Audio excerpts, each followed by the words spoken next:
Dapat sinabi nyo rin sa amin kahapon na magganito, tapos kami gano'n.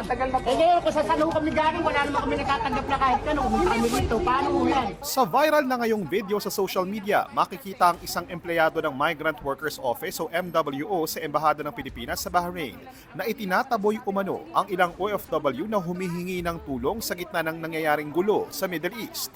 Hindi nagustuhan ng marami ang paraan umano ng pakikipag-usap ng empleyado ng BMW. Wala na ho, tapos na po ha. Hindi na kayo ma-entertain. Sir, bakit? Tapos na po ayuda. Magsumbong na kayo sa magsumbong sa mga gusto nyo pagsumbungan. Ang sinabi pa nitong dahilan sa mga humihingi ng tulong. Ang Manila ho ang nagsasabi, walang Sige, pondo. walang problema. Sa Manila. Walang pondo ha.